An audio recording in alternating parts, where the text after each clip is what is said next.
Testing, testing. 1, 2, 3. What is up? We have a few people in here. Sorry, guys, I'm late. I know. I am late. I'm late. But we are here. Let me pull this up on the full screen here. 1 second.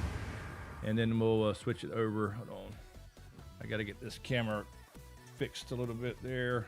And I'm over a little further. That's all right, though. All right. Let's see. Who's up in this camp? Sorry about yesterday. I had we went out to watch Spider-Man, and then it was my cousin's birthday, so we all went out to watch Spider-Man, and which is really good, by the way, I thought. And then we had a late supper, so we got in too late to watch House of Dragons, so we didn't watch it till like 11:30 last night. So anyway, what's up, Alpha? Alpha Bro Mega. Let's see here. Who wants it? What's up? I'll be back. What's up, Paula Marie? I see Illuminated Lotus. I remember this time. Deezy Weezy, Miss Zara. Hello, hello. There's the Nightbot and Frazzled. Welcome. And I don't know, nobody else chatting yet, but I know we're usually on Sundays. And I did schedule this a few hours ago, but I think I had the wrong title, actually.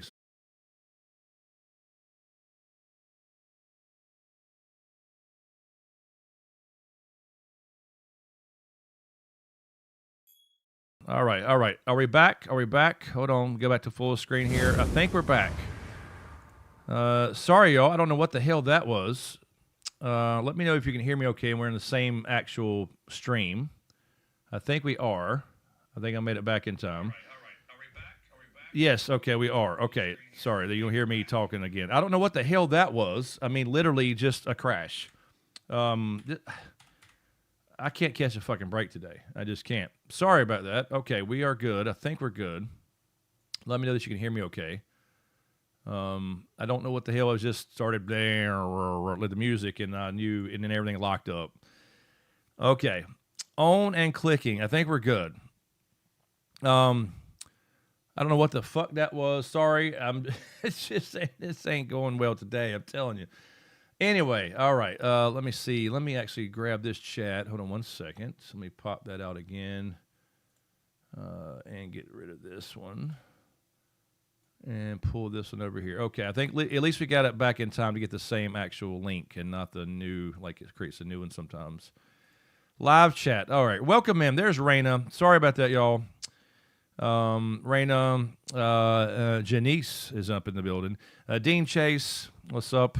Y'all already talking about it. So as usual, let me go back and let's do a quick recap, and then we'll talk about the show there and the details and what I thought about it, all that good stuff. So first, let me fix that again. I'm sorry. I did put Aegon on this little thumbnail. It's a shitty thumbnail. I didn't have a lot of time, so I apologize, but it is what it is.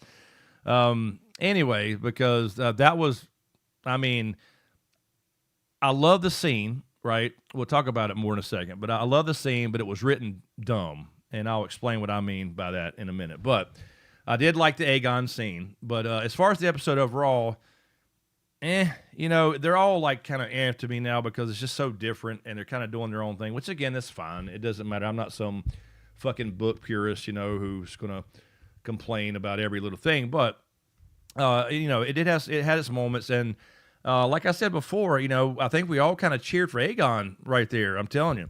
So thank you, Dean, for letting me know. So everybody's good. We're good here. So let me do a quick recap. I did take my notes. Like I said, we got in late last night, so we didn't watch it till like 11:30 midnight, something like that. I still took notes for today, and so I hate we missed yesterday, but with the after show hype, and probably missing a lot of people tonight, but that's okay. We'll get back to it, the final episode. So we open up with Helena and King's Landing dreaming. So this is really kind of centered around Helena this episode too. She's getting more and more, you know, depressed, I would say, you know, all that kind of stuff. She's seeing these dreams. She's not sure what it all means. I will say I thought there was a little foreshadowing there. I don't know how much I want to say with that first opening dream sequence where she saw this big, bright, beautiful light kind of, you know, we kind of saw it shining on her. I thought that might have been a little foreshadowing. We'll see. But she's a dreamer, so we're getting a little more Helena. Rhaenyra's talking to her about dreamers, and she knows, like she thought Alicent might have thought she was going to think she was crazy, but she knows about the Targaryen history and Dany's the dreamer. And she said her dad was not a dreamer, but he kind of was in the show anyway. And this is all kind of new. Remember, this was never really planned in the books. It was just kind of retcon. Anyway, so she's asking her, what happens, what's going on, am I the rightful ruler? She's still doubting herself, like, it's kind of getting old, honestly. The Rhaenyra being kind of the same, is woe me type of shit, and Daemon keeps telling her, and then the White Worm, Mysaria, keeps telling her and pulling her in two different directions. That was the whole idea of this episode with Rhaenyra anyway, so I understand that. But it's kind of like, it's the same old shit every week where she's still doubting me. Is it really me? Did the gods choose me? All that kind of stuff, where Daemon's like, just use your power. And she will. She'll become what Alicent said, in my opinion. We have the whole Aemon and Alicent thing. The mommy issues thing went a little far this time, I think. It was just a dream, but that's what he saw. And he went with it, right? If that was actually Alice, which it was. It was Alice the whole time.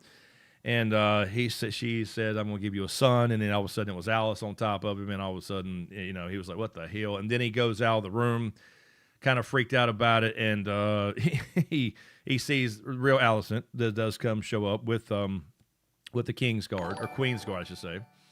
Thank you, Raina, for the 200 joules. Thank you. I know y'all guys are chatting. Julia, you prefer Mondays, too many people on Sundays? Well, Sundays is better for I think most people want to talk about right after, so that's why we do Sundays. We always have. We used to have 5,000 people in here, so trust me, it's not a lot of people anymore. Anyway, so the mommy issues went a little further this time, a little weird. We saw the Winter Wolves march with Cole's head this time, so Cole bit the dust last week, of course. Good to see. Heading towards Tumbleton. We're getting Tumbleton 1 at least, probably next episode, I'm assuming. The whole Gwaine and Ormond thing continues, where Gwaine is talking to Darren, and Darren the Daring, he shall be called at some point. And Darren hates his guts and all that stuff, so that's the same kind of thing. Daemon and the Eyrie, they mention, she goes to see Lady Erin, and she mentions her out there with all the nettles and sheep and stuff, and throughout the the nettles thing. So I just don't like this Rhaenys situation as opposed to Nettles. They're trying to make it like he's trying to protect his daughter, and it's kind of he's torn now between Rhaenyra, and then versus Rhaena, his lover, wife, the queen versus his own daughter. And I do like that he got to tell her I should have done better, those type of things, and kind of admitted he didn't even have a dragon when he was a child either. So I like that aspect of it. That could have been done in a completely separate scene with Rhaena, just whatever. It could have still been Nettles and had the same effect, trying to protect her. So I don't know, but I won't complain about it anymore. It is what it is. I just don't like all this Rhaena stuff. It's weird because the whole thing should have been settled the first episode, right? She would have flown and listened to him the first time, went to King's Landing. Rhaenyra's not going to kill her. She didn't mean to hurt Jace or it contributed to his death, but she didn't kill him. So this whole thing just was way kind of, I don't say blown out of proportion. I mean, her son did get killed, but it wasn't just because she showed up with sheep stealers. So anyway, just get some of my nerves. We have Baela and Adam, and now Adam likes Baela too, apparently. So, okay, there's some kind of weird triangle going on there. And then she said, oh, you talked to your brother? And he was like, no. So poor Adam. He now likes Baela too, and, who can blame him? But Alan already got in there and got the kiss first, so she likes him. Adrian Redfort. So this was the Queen's Guard that went with Alicent to do the deed, so he pretended to be, still with Alicent or whatever, but he was the Queen's Guard following Rhaenyra around, was supposed to do the thing, and Aemon fucking killed him. Didn't even give him a chance to do it, and he was smart to do that. So unfortunately, Adrian Redfort is no longer with us, so he just took him out, which put Alicent in a very weird position because now she's trying to kill him, and she's got to figure out how to do it on her own. This is why it was a dumb plan. I said the whole time. There's a lot of assumptions going on in this show, which what I don't like about it with Rhaenyra. Rhaenyra's side's a lot of assumptions, and she just sends off. Now, I know you trust the Kingsguard, but it doesn't go down the way you think it's going to go down, and she just assumes it's going to work. Like, if he would have just did what Aemon did, it would have been over. Aemon standing really close to him. He could have already had his hand on a blade behind him and just been done with it. And nope, he wants to stand around and pretend and then, catch him clean later in the back? I don't know. Why don't you just do it? So you gave him a chance to act first, is my point. You let him walk up on you armed, and you're a Queen's Guard. You're a badass, too. You could have just pulled out your sword. But anyway, we'll see what happens. Now, Corlys and Ormond talk. Of course, Ormond did kidnap Corlys Velaryon, the sea snake. This is a show-only thing. For leverage, and then obviously we see later on that at the end that he sends a little present back to Alan and King's Landing to kind of show that, because his men are on the way to King's Landing to kind of protect the city, to replace the city guard or city watch. Darren and Gwen continue their conversation about Ormond. Ormond's a bastard. I really hate the dude, so they're doing a good job with him being the kind of replacing either the Greens or the Blacks as a whole. Whoever you think the villain is, it's kind of become Ormond's. The villain is everybody, obviously.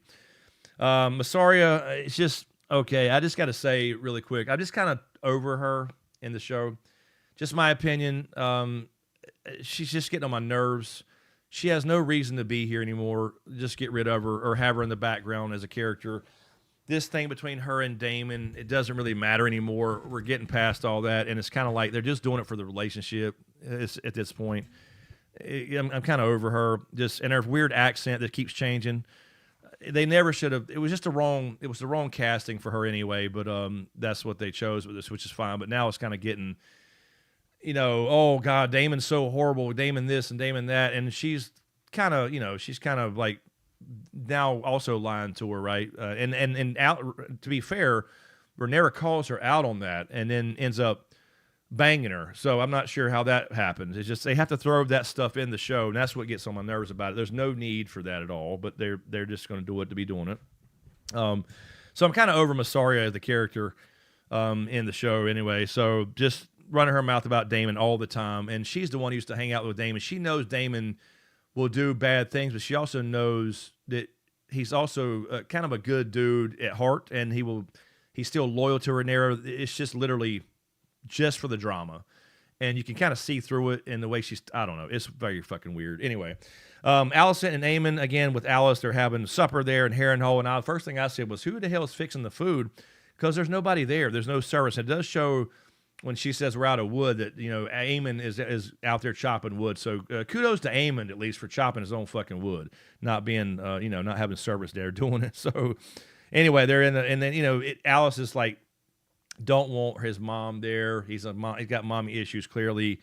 Our plans didn't involve your mother, that type of thing. No, she's going to stay here. And, it was her idea, to be fair.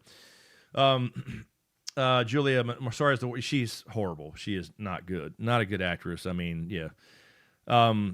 Again, no disrespect to the actress. It's just not for her, that role. It doesn't work for me anyway. It's just, and her accents just never fit. Anyway, but whatever. She's pretty, I guess. I just need another pretty girl. I don't know. Which that doesn't mean anything for the character. So, let's see here. We have the Alice, and Alice kind of knows something's going on at Harrenhal with Alice that's showing up there. She means to do some evil, and Aemon's not trying to hear it, but of course he doesn't listen. And then Alicent does go out there, find his body, and finds his blade, and then looks over, and that's the first thing I said was Nightshade. And she saw the nightshade flowers in the god's wood there with the werewood, and obviously later on she'll use it. She'll bring it in with a cup of spiced wine, and apparently he drinks it because at the end he drops down to the floor, and Alice already knows what he's done. But of course, she is the witch girl who knows all the herbs and spices and everything nices. Hobbits. So anyway, she'll fix him right up, I'm sure. Aegon wants to fight. I thought this was weird. Now, we'll get to that scene in a minute, but it was weird that he all of a sudden wants to make it. I mean, I get the idea, right? Let's make a stand. I'm tired of running like a pussy. This is just, his thinking. Let's just, I'm going to fight. Let's fight. I'm going to die like a king. And he wants to fight, respect for that at least. But it's just dumb. Like, Laris at least is trying to, like, get you out of the wear so you can heal and regain your strength and then, rebuild your armies and the things you need to take over. But your dragon's dead, supposedly, right? You don't have anything. You're crippled now like him. But he wants to fight. He's done running. And I'll give Tywin Lannister some credit. He stayed with him. He knew he was going to die, but he does stay with him. So, credit to him. I got to give credit where credit's due.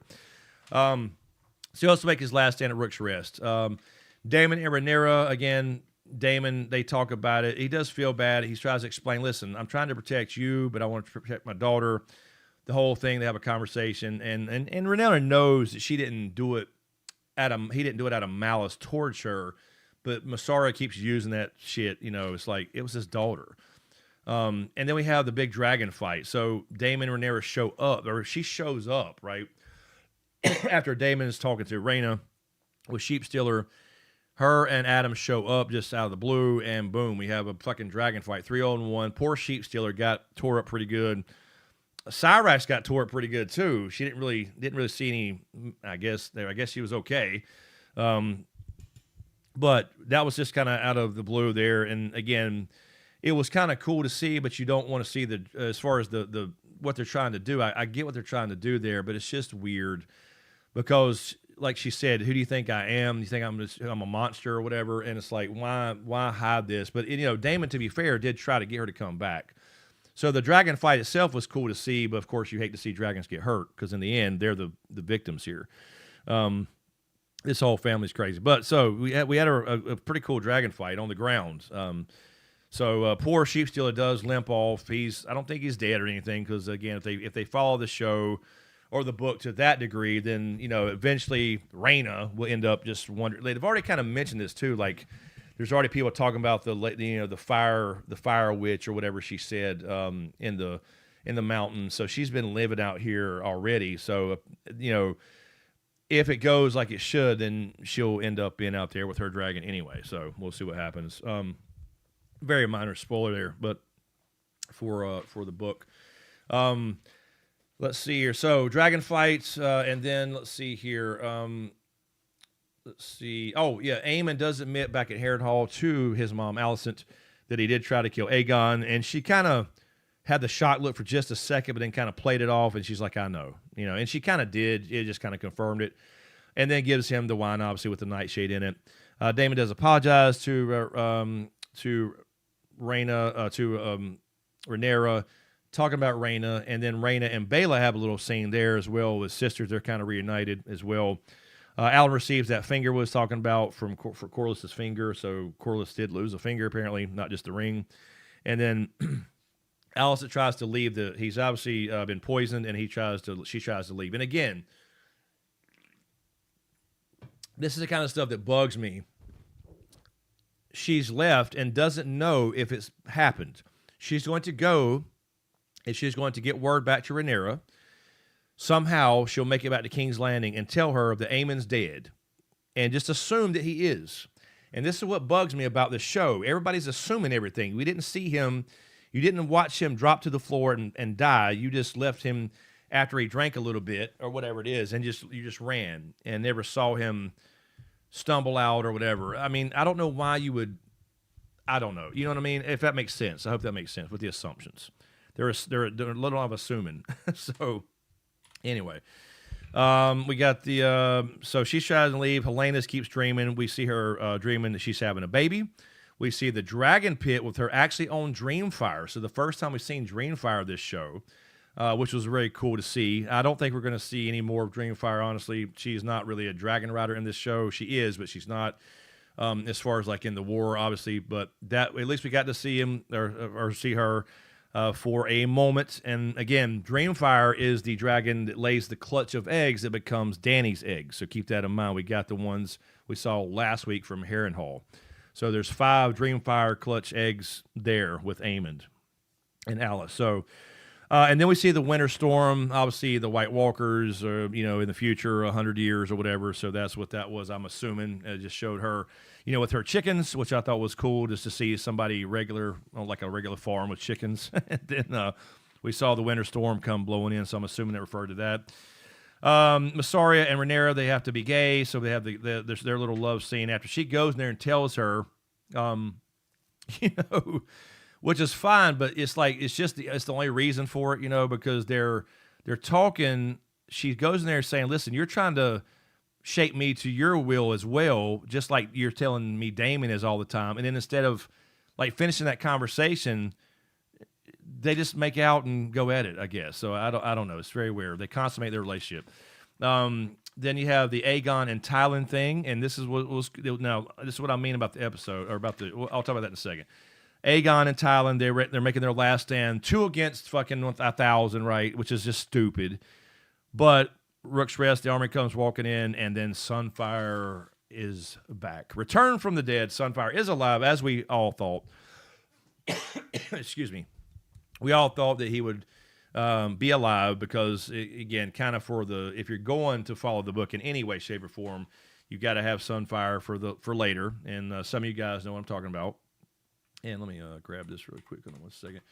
So we find out Sunfire is alive, and he's going out. I did like the scene. Like he's like, he's yelling out to everybody, see me how I really am, and there he is behind him. And it's just, and then he turns around, Sunfire, Dracarys, and then they're all gone. So he actually wins this fight. Obviously they can't fuck with the dragon. And then at the very end, I thought this was dumb. I'll come back to that scene here in a second, the Aegon scene. But just to wrap up the recap, Ulf is talking to Ormond. Ulf has already been talking to Ormond. We already kind of saw this coming. If you saw the signs, you saw the signs. They kind of treat him like shit, and Daemon kicked him around and all that stuff. And, Ormond knows all this stuff. So he's whispering in his ear. He wants that castle real bad. And he says they will burn. So effectively, Ulf is admitting that he is now on the side of the Greens, but instead of revealing that in a different way, I thought that was dumb to just have him say that to him, if it makes sense. Why would you not have Tumbleton start, and then you see the betrayal then, as opposed to, okay, now I'm just going to be on your team, because you're going to give me I'm going to be like the Lord of the Tides, right? He's just asking for some small castle. He's like, no, I'm going to give you high tide. I'm gonna give you, you can be the Lord of the Tides. He's like, they will burn. So instead of showing that, they just told us that he's going to betray Rhaenyra. I mean, essentially. So there you go. There is House of the Dragon season 3, episode 7, the recap. Now, really quick before I know your comments are going crazy. I'll read them, but really quick, what I mean about the Aegon scene, it was the best scene. But it was still dumb, and this is what I mean. The scene itself was great because it's like, and I was actually cheering kind of for Aegon in that moment. I felt like at least he kind of grew up a little bit. He wanted to die like a king on the battlefield. But what are the chances? I mean, look, it's a fantasy show with dragons in it. I get it. I understand. People are going to say it's a fantasy show with dragons where you can make up shit, and you can. That's fair. But what are the odds that you're going to come out with this awesome speech and talk about, see me as I am. I'm Aegon the Second Targaryen, the true heir to Viserys, etc., etc. And Talon's there, ready to die. And your dragon just happens to walk up at that spot at the right time so you can win that battle and burn them all, just to have that cool scene. So that's what I meant by, I love the scene, but it is a dumb scene. So I hope that makes sense. The writing is just dumb sometimes. I'm sorry. Not sorry, but you know what I mean. Anyway, so there you go. I did love the scene, but it was a dumb scene because that makes no sense that would happen. You know what I'm saying? He thought Sunfire was alive, and maybe that's what kept him alive when he thought and kind of believed it or whatever. You can kind of make an argument about a dragon bond, and maybe he came to him or whatever, but the chances of that happening when he decides to make a stand there and all this kind of shit, it's just dumb writing is all I mean. But the scene was cool, and I was actually kind of pulling for Aegon in that scene because they all started looking up, and he's like, got this funny ass, and then the laughter was funny when he starts burning them. And then he really looks a lot like Sunfire now, too. I mean, Sunfire. I'm sorry. You know what I mean. So, anyway, yeah, Sunfire. So they kind of look like each other too. So that's why I put them on the cover. So that was the thumbnail. So that was a pretty cool scene. But again, stupid.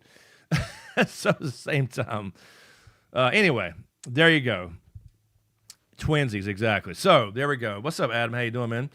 I know you guys have been chatting here, so let me back up a little bit, try to catch up. I know I missed some of this stuff.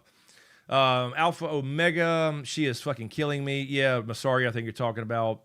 Paula, you're so powerful, you broke the internet. Yeah, right. Yeah, I guess so. I don't know what that was, Paula. It's happened a couple of times this year, and I check everything before we start, and then all of a sudden, whatever. Anyway. And Julie, that's what you said. Moni Blau is hoping Rhaenyra would get angry with her and all the honey in her ear. Yeah, I agree. Yeah, and she started to, but it's like she called her out of it, right? Whatever. Let's see. The lesbian crap is so cringy. Well, look, I don't care about that in itself. That's fine, but it's just there to be there. It's like the actresses are, because they're more they're not worried about acting in the show and the story. They're worried about, getting across the message that they personally want to tell. And it's like they talk in the directors and writers to put this stuff in that makes no sense in that spot.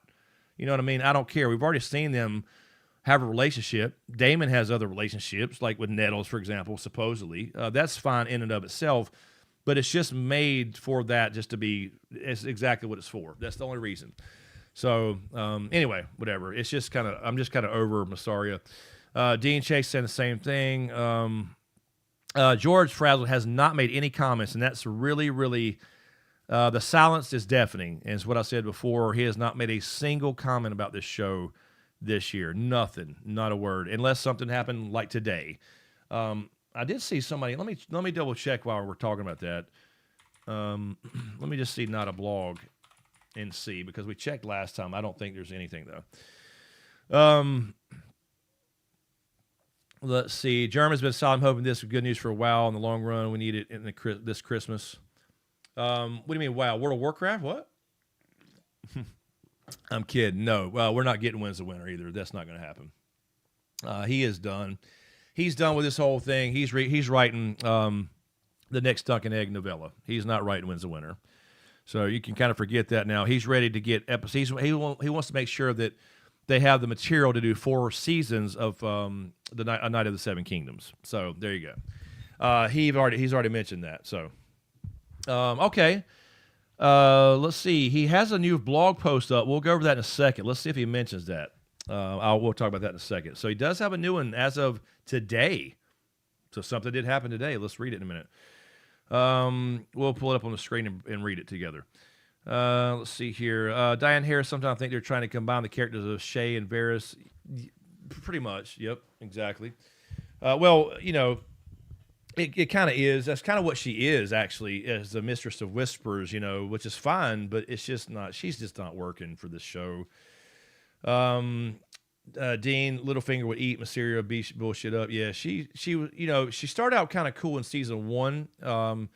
She seemed more mysterious and new things and whatever. Now it's like you don't really see. It's kind of like with Varys. You just heard him talk shit, but then later on you actually saw some birds and kind of see how this little network worked with Littlefinger. And I don't know. It's just not working. Sunfire looked fucked up. He did. He looked fucked up for sure. He was burned bad. So.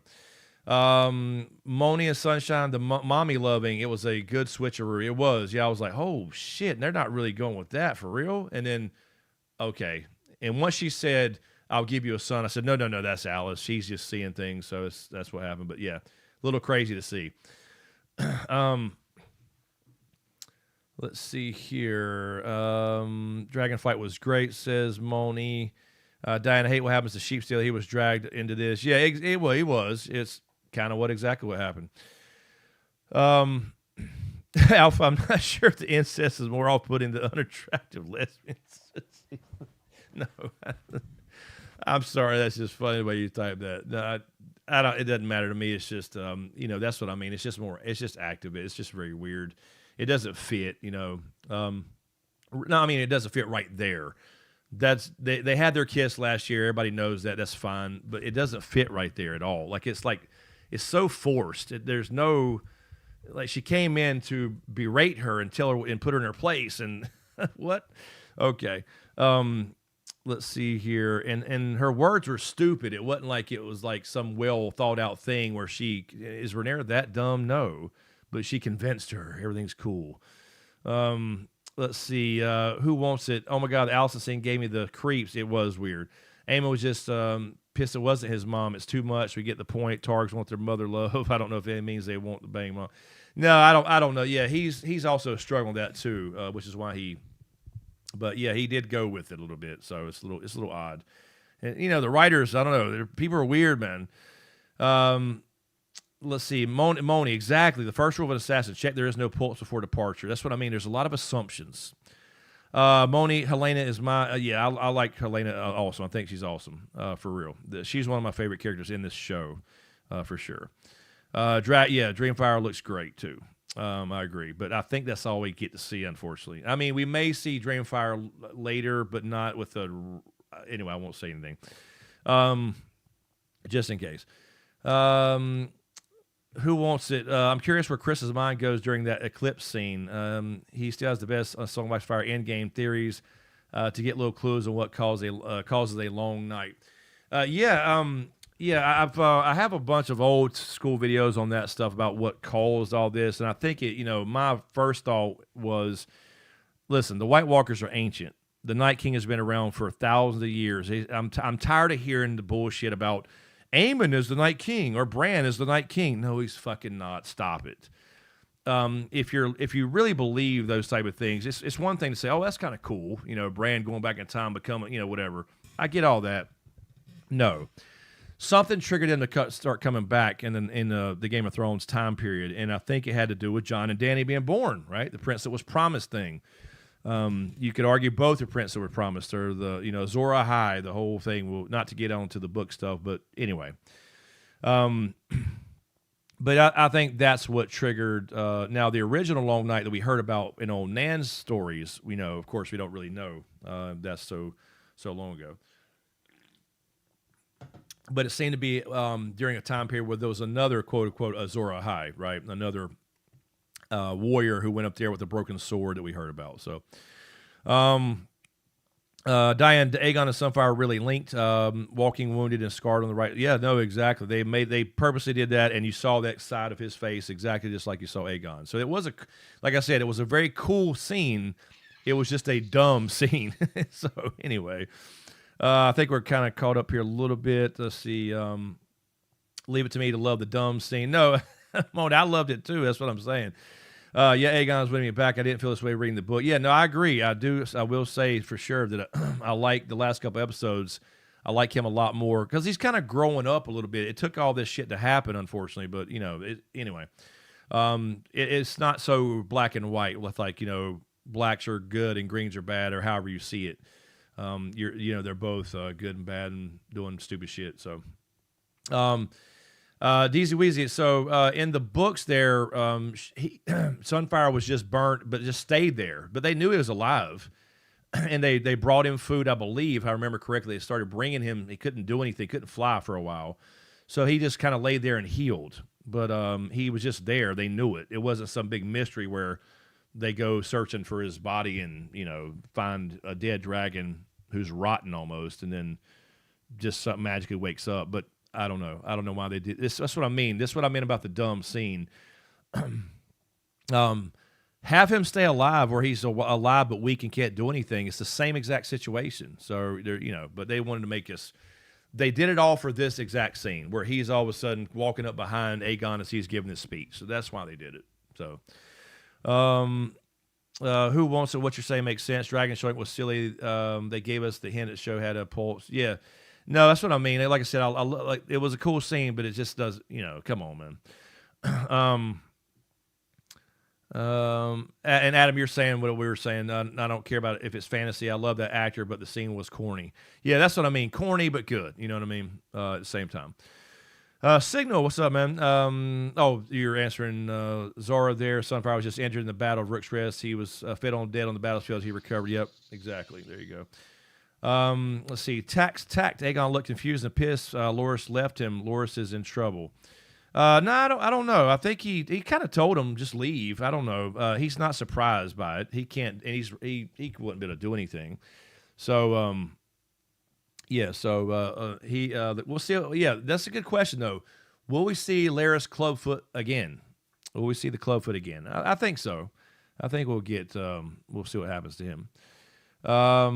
Let's see. Now, that is true though. If he does come back, would Aegon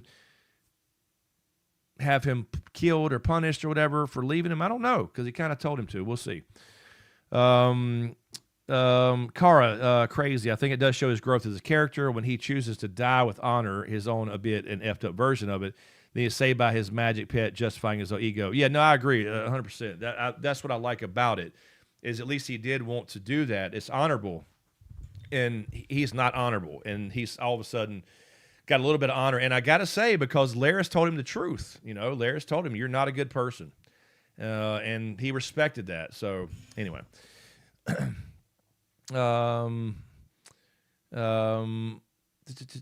teach. Yeah. I don't remember half this shit. Moni, right. Aston's a despicable character, but I think the actor is good. I'm rooting for him. Yeah. He's, it made me like him more for sure. Let's see here. Daisy Chain, I'm doing dishes, not watching, and every time you take a sip, it sounds like a fart. Sorry, I know. My throat gets so dry. I talk for a living, literally, on the phones all day at work, and my throat gets so dry and my voice scratchy, and I have to drink something before I starts getting caught, like, I'll start choking. Anyway, so sorry, I didn't mean to sound like a fart here. Let me take another. There you go. I'm not sure if I can make the right sound. Yeah, but let's look at the Not a Blog for sure. Let's pull it up. Just 1 second here. Let me make sure I'm caught up here. Jane Eyre's reference to Rain living in a barren land and living off the nettles and other. Yeah, exactly. The reference to nettles. Why? If you're gonna say that, just fucking put her in the show. Anyway, Signal. We'd love to get more Duncan Egg novellas and whatever he's finished for. No, I agree. No, those are great. Don't get me wrong. I think that's great. But if he's working on that, he's done with Winds of Winter. It's not going to happen. And I don't know if he's too proud or whatever to find somebody to write these books for him. He's just done with the whole thing. And I told you guys this about 2 or 3 years ago, when he put out a blog post that said it used to be like Winds of Winter's the number one thing. Winds of Winter's the number one thing. All the other stuff, I love it, but it comes secondary. The main story has to be finished. But then, in a blog post about 2 or 3 years ago, maybe some of you guys remember, I said he changed his tune. This is never going to happen. Now it became, I'm working on the Winds of Winter. Sometimes, not a lot of progress, but it's not the only thing that matters anymore. All the things I do are important. The shows, the other stories, his fantasy stuff, wild cards, the other books, Fire and Blood Volume 2, all these things that he wants to do, they all matter now. Now, before it was, those are all important, but they come secondary to the main story, which is Winds of Winter. So I told you guys then he's done. It's just not going to happen. So now it's always going to be like a big argument about, listen, the ending you got in the show is the ending you got. That's what you got. You just have to deal with it. Because, again, if we get the Winds of Winter in, let's say, 2 or 3 more years, when do you think you'll get the Dream of Spring?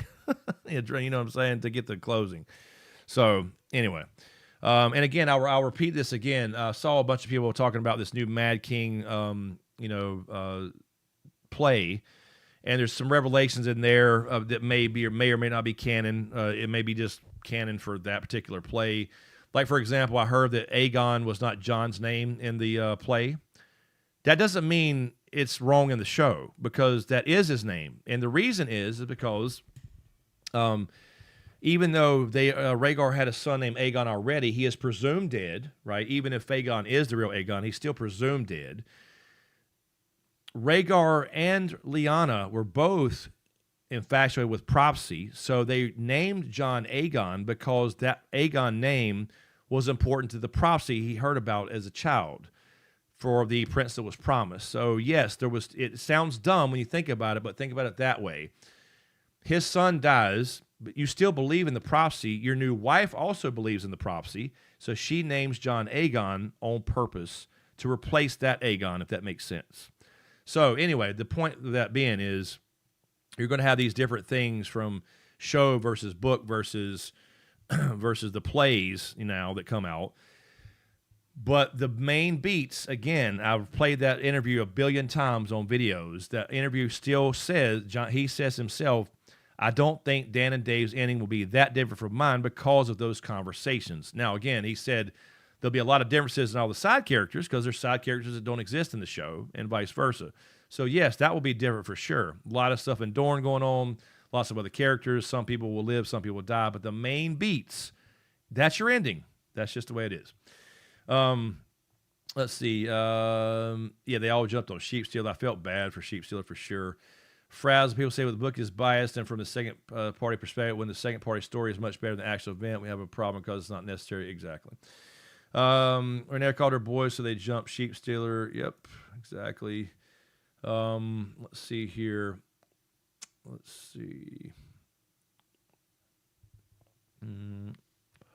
Oh, Cara. Loved Eamon and Alice playing house and getting interrupted by mother. I know. The mom comes in. Mama drama. Diane, I have to admit, I was funny when Eamon collapses in front of Alice and calls her an idiot. That was funny. She knew exactly what he did, but she's got her potions, so he'll be fine. And look, I don't think that's a spoiler, right? I hope nobody's going to yell at me on Twitter for, I think he'll be fine. I think Eamon will be fine, at least for now. Haymaker thought Targ boys wanted dragons. Who was sitting on Jane's? Yeah, it's another. I said that Haymaker too. I said it out loud watching the show to my girlfriend. I was like, "Who is that?" She said, "That's Jane. That's Lady Erin." I said, "No, not Jane Erin. Who's the woman? Why is she there? What is it for? Why? What's the woman doing in her lap? What's the point of that? Does it help? It just makes us ask." And so they do that shit on purpose. Signal to close out the Nettle storyline. Yeah, well, hopefully we're kind of done with that, and we'll just see Rhaena ride off with his sunset and be like, I guess, and be done with it, I guess. I don't know.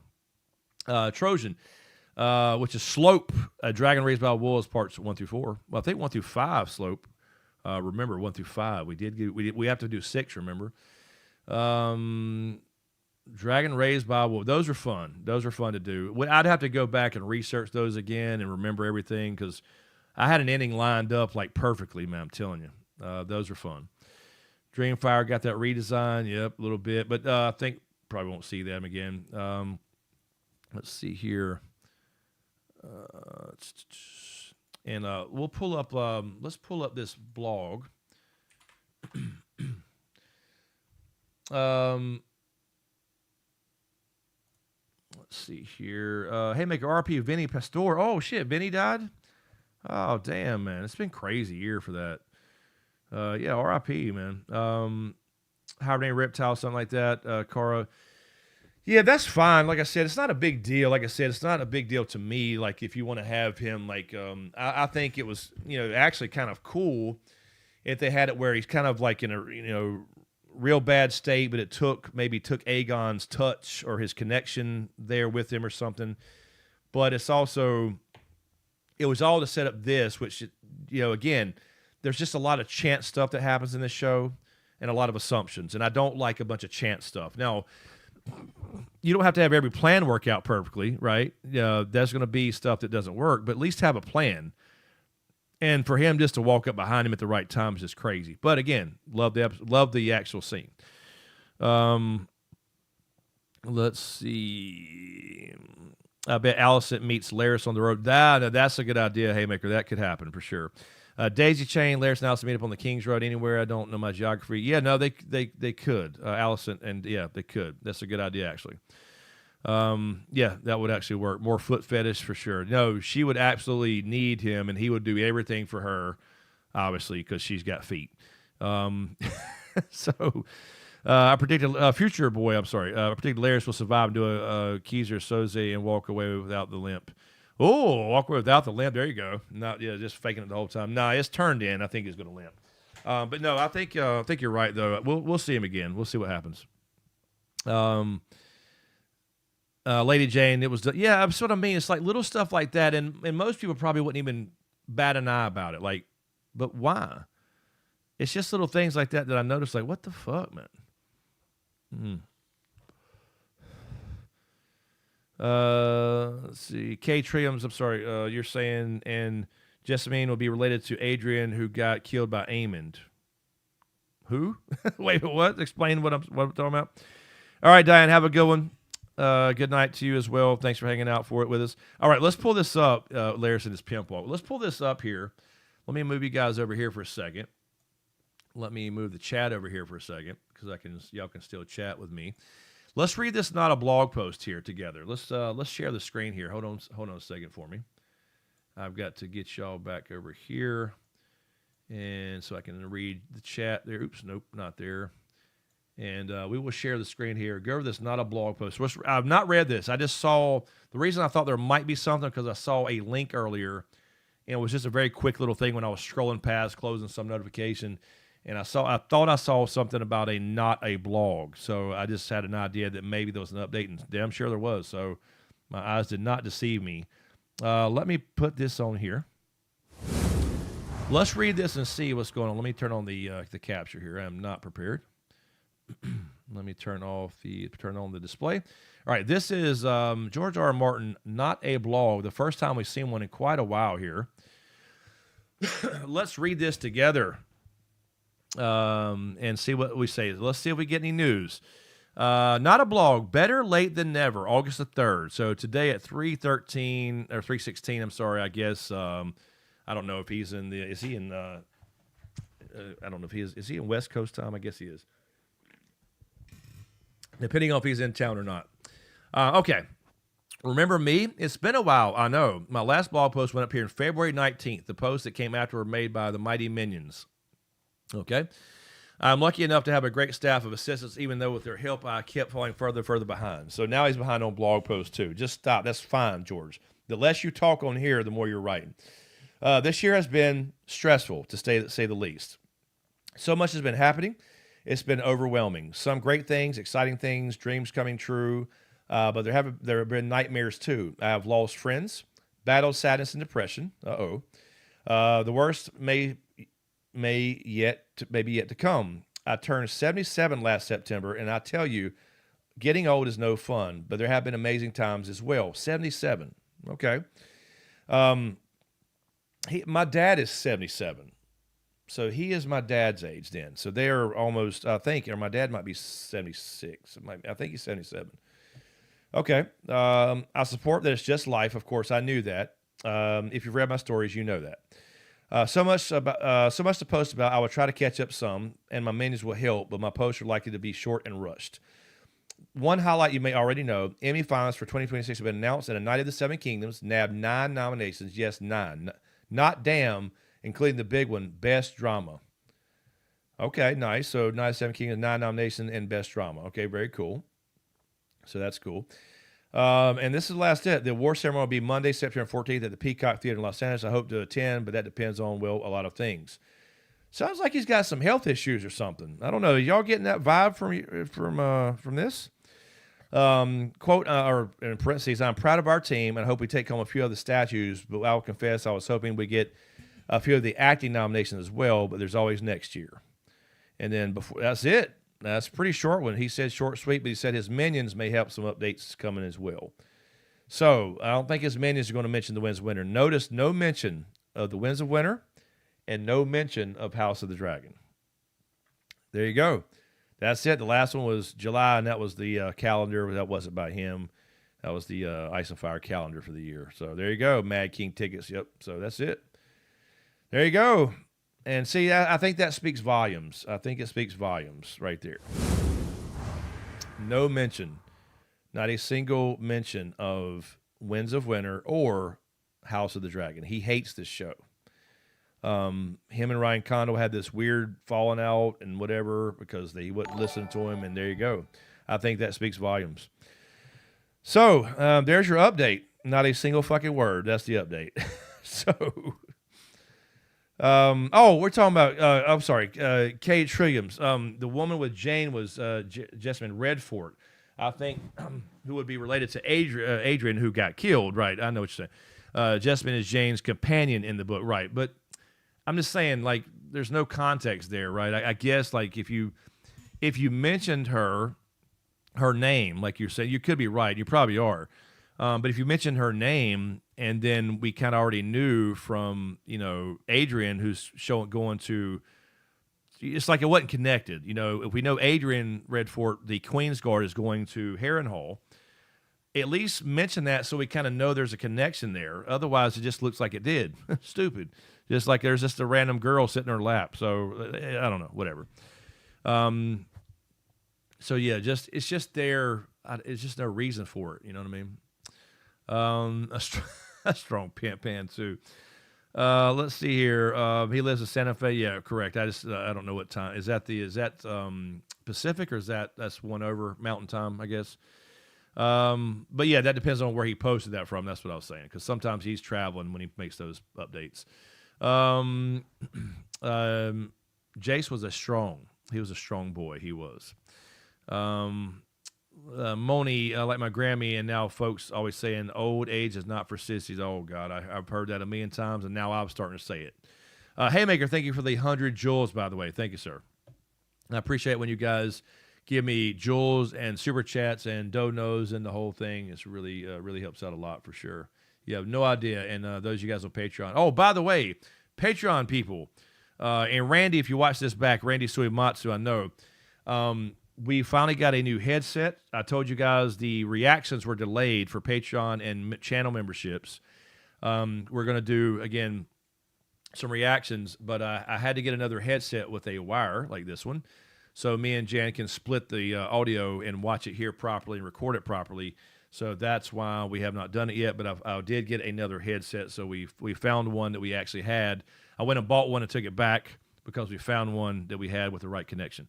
So we will start those as soon as possible and put those on Patreon and on YouTube members only. So that will be fun. We're going to start with the hold on 1 second here. Sorry. We're going to start with some pretty big shows there and react to them for fun. I have been requested to watch all these shows, and so we're going to try some. So let's see here.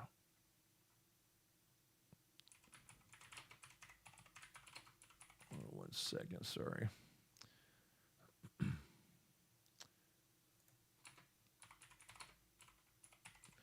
What's okay, oh sorry, okay, just want to check that. Hold on a second. Anyway, so we'll start with Breaking Bad. I think I told most of you guys this. Breaking Bad is what we're going to start watching. I've never seen Breaking Bad.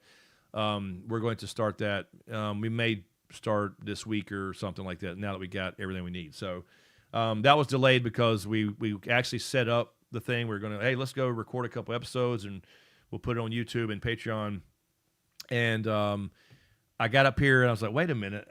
My other headphones, these that me and James use for the podcast, broke. So this one, the other ones identical to these were broke, and I have to have that particular 3.5 millimeter in to separate it from my mixer and the whole thing, so we can both have the same audio, so we can watch it properly and record it properly and all that stuff. So anyway, we'll get to that as well. So if you guys are interested in the reactions, we'll do some other ones too, I'm sure, but we'll start with Breaking Bad. We'll do those for YouTube memberships and Patreon members as well. So it'll be the same level. So if you want to see that stuff, members only, exclusive stuff, check out Patreon. All that stuff's obviously in the links in the description of everything. Okay, sorry. Let's see here. Somebody was going to bed there, I saw. Sorry. Haymaker, again, thank you for the jewels. Moni,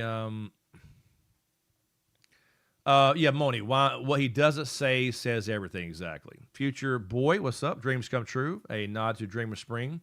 Nah, I don't think so. I'm not sure what that means exactly with the update. Maybe just that, he's got his writing is on TV, winning Emmy nominations. I don't know what that means exactly. But no, I don't think so, man. I really think a lot of people have that theory, and look, I'd be tickled to be wrong. I'd be tickled. You can tell where I'm from. And I'm dating myself, but listen, I would be tickled if he had this, thing going where he secretly finished The Winds of Winter and The Dream of Spring years ago, right? He's got them both done and they're ready to roll. They're ready to be published, but he's waiting. I've heard this. Now, this is not my theory. I don't believe any of this, but he's waiting till after his death, so he doesn't have to hear any arguments about it, and they'll all be published after that. No, it's not. He's not going to finish it. He doesn't want to finish it. If he wanted to finish it, he'd finish it. Listen, Game of Thrones came out in 2015, and he thought he was going to finish the fifth book, the sixth book, Winds, in a couple years. So by the time it got to like season 3 or 4, he'd already have Winds of Winter done. And then by the time he got to seasons 5 and 6, he'd have A Dream of Spring done. No. Jon Snow has been laying there dead in the snow for 15 fucking years. He is not going to finish this book. The last update we heard was that it's like a third of the way done.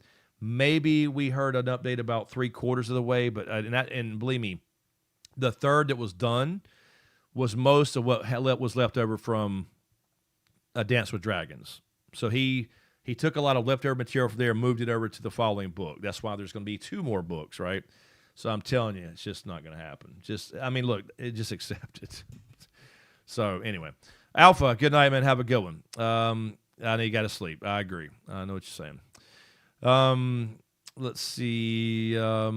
Signal, yeah, I think so too. I mean, I've heard a lot about it. Never watched. I do know the characters. I know Walter. I think it's Walter White, and I've seen some clips and stuff. But other than the clips and memes, no idea. So never seen it. Yellowstone is another one people asked me to watch over the years and cover, and I just never did. So it should be fun. What'll be fun what drives me crazy with YouTube is back in the old days when I did a breakdown video, a live stream, right? Then we did a breakdown video, like in depth. All that rush, editing, trying to get it out before everybody else, or trying to get it out and whatever. And it's really and you start getting, taking shortcuts, and you're trying to get it out, and you just want to. No, I'm not doing that shit anymore. Live streams are totally fine and fun. But reactions will be fun because I don't really have to edit anything. It's just going to be kind of raw like these. That's all I'm doing. So, going to get me? Who wants it? Breaking Bad is addictive. It might. That's cool. Hope so. City, no, that's cool. I completely understand that, for real. Yeah, I get it. No, we had, trust me, I understand completely. We had a huge Patreon following back in the day, but I was still active all the time. It was my full-time job. I mean, that was obviously a big thing. So, that's why I want to do is get back to it. I am enjoying live streaming. I'm enjoying my new channel with those type of vlog style updates. There'll be some more of that coming too. It's just been so hot. We hadn't done a lot of stuff recently. But I'm not going to go back to like video breakdowns unless it's something just really fucking crazy. If that happens, but it will be more of this kind of reaction stuff and live streams. And the podcast I will always love. If we can figure out this podcast, I'll always do that. Especially with James. So those are fun. No editing at all, and it's just really kind of rewatching it and uploading it. There's not really any editing involved. Can't afford to hire people to do that stuff. We'll have fun with Breaking Bad for sure. I never watched Better Call Saul. Nothing. I'm serious. I know people find it hard to believe, but I don't really watch that much TV. I really don't.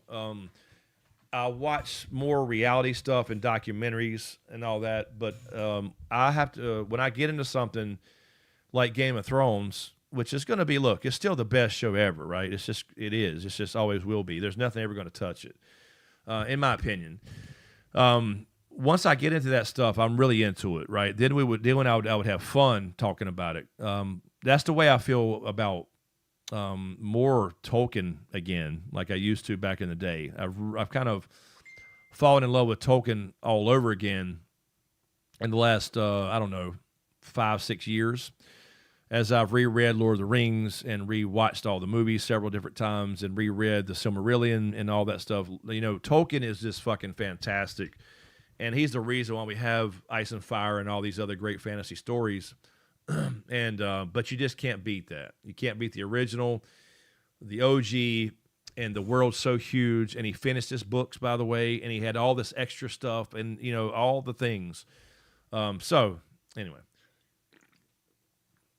Eliminated, yeah, Paula, so do you think, I got that feeling too from that blog post, that there may be some, you know, he's lost a couple of friends to old age, I guess, and health issues. I'm thinking that it feels like it to me. I don't know. I'm just, again, I'm assuming. There you go. Jan's mentioned right here in the chat. Sounds of Anarchy. That's another one. That's a huge show. I never saw it. Never watched a single fucking episode. Never. Yellowstone. No, I would love it. Never watched it. Not a single episode. So. Moni, yes, panhandling for gold. I ain't got time for. No, I don't. But no, speaking of that, it's kind of, it cooled off for about a week or two, but it was raining the whole time, so we needed all that real bad here. And you know I'm old when I'm talking about we need rain. You know I'm in my 50s, so. But yes, I want to do some more gold videos on the new channel, and so I might do one tomorrow, depending on the weather. I'm not sure. Might go out and film a video for that tomorrow. I'm not sure though. We'll see what happens. But because I got some shit to do around here. I got a lot of stuff to do. But yeah, Yellowstone, Haymaker, like you mentioned, Sons of Anarchy, like Jan said right there. I think she wants to watch that. So yeah, Yellowstone is supposed to be really good. And there's a new one with Billy Bob Thornton, he's the main character in the new one, right? Like the follow up to it. So that would be something we could try too. So we'll definitely start. What we'll do is we'll put those out on for channel members and Patreon supporters, and we'll get that going. And we could probably record a couple at a time, maybe depending on on weekends, so we have plenty of time. And then I could just put them out on whatever day of the week we're going to choose, and then. We'll let them stay on for a week or so on that before, I don't know. We'll try to do it and then maybe release them to the public later, a little bit later or something, just to make sure. So yeah, we'll try to get ahead of that. Daisy, awesome. Glad your dishes are done. Thanks for the chat. You're welcome. Landman. Yeah, Landman. There you go, Signal. That's it. That's the one I saw. I did see a clip of Landman, like a teaser or something, or maybe it was when I watched Billy Bob Thornton on Joe Rogan podcast. I watched part of that podcast a few months back, so maybe that's where I first saw that. Jellystone, there you go. Jellystone. Yeah, Better Call Saul was a spinoff, right, from Breaking Bad. Yeah, I do. Yeah, like I said, I know some names. I know Saul was like the other dude. I can't remember, but that's all I know. Panhandling for gold. That's right. I do have to do some gold videos. We got some more homesteading stuff we're doing. We have, like, right now, Jan's the chicken lady. She is the crazy chicken lady here. And I love that she loves them. But she drives herself crazy. I told her all the time. Because we got a couple of chickens that are I don't want to say sick, but I think they have some neurological issues in there. She's taking care of them, and we got almost 30 down there. We got some ducks, and we got to get swap out 2 males for 2 more females because they're getting sexually mature now, and they can hurt the chickens. We got ponds down here on our property, but so we're also going to breed chickens and start that process too, and sell hatching eggs and all that stuff. So anyway, yeah, Paula. So Breaking Bad, we'll start. I don't know exactly. We'll do that pretty soon here. We'll get that started and put it on the channel. Under channel members and on Patreon. So definitely going to do that. So now we got our headset ready to roll. Pluribus has some of the actors from Better Call Saul. Yes, I don't know any actors from Better Call Saul. I just know the name Saul. That's all I know. Let's see here. Anyway, let's see. I'm trying to see if I missed anything here. Sydney, I was trying to see. I saw since the season now. only 8 episodes. Okay, I see what you're saying. Only 8 episodes. They need to be quit dragging the story out and go ahead and start killing bitches. No, that's what I said, Sydney. I'm telling you, they really are, man. That's what I don't understand with these writers. And again, look, I know we're all armchair quarterbacks, right? I get it. But it's like you have so many filler episodes in some of these shows. Just make the fucking season shorter then. Don't waste our time with it, you know. But I guess people are just so excited because of the name that you think you're watching something great. Oh, by the way, Kirsty, good morning to you. I saw that. I meant to say good morning to you, Kirsty. I guess you're, where are you at, Kirsty? Good morning. Because it is 11:30 at night here. So, what is that? Oh, we're so behind on that. Okay, I was just checking the stream here. Yeah, it was no issue with YouTube or internet. It was my actual PC. I just want to check the stream health there. So I apologize. I just want to make sure we're good. Anyway. So anything else on House of the Dragon? I'm trying to think. Let me scrub my notes here, and we can talk about anything you want to. It's fine. No big deal. No rules here.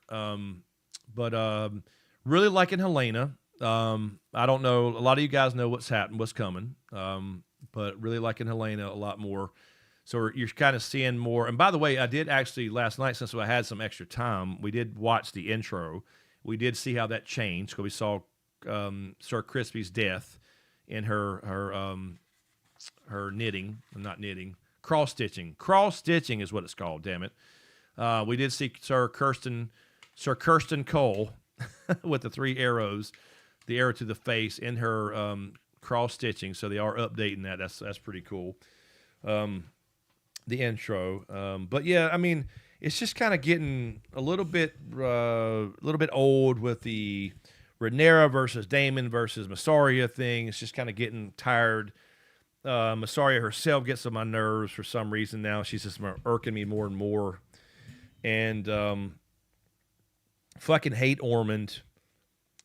I hate that Rhaenyra didn't just raise Adam and Alan already. I hated them kind of fucking with the green men for no real reason, you know, making them actual horned creatures instead of children of the forest with headdresses on. I think that makes more sense.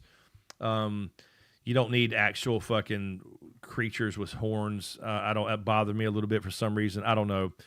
But then again, some things are fucking outstanding. Like you have some really good scenes.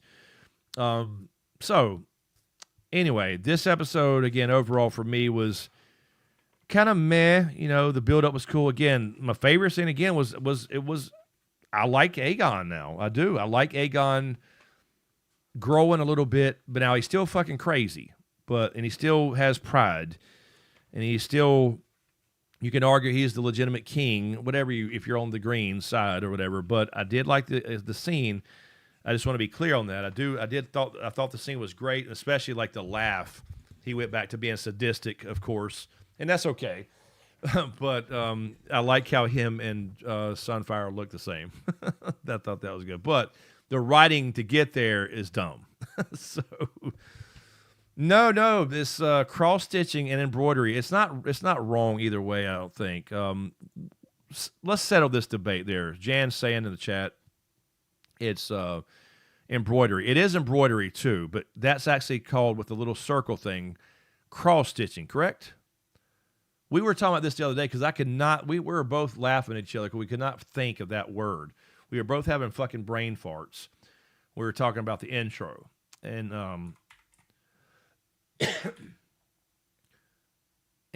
we could not think of it for shit. We were so mad. Like, you know how you forget a word and you have to go look it up because it's driving you crazy. Yeah, so I'm looking at cross stitching as a popular form of counted thread embroidery. So it is embroidery. It is a form of embroidery using X-shaped stitches on a even weave fabric to create pixel-like pictures.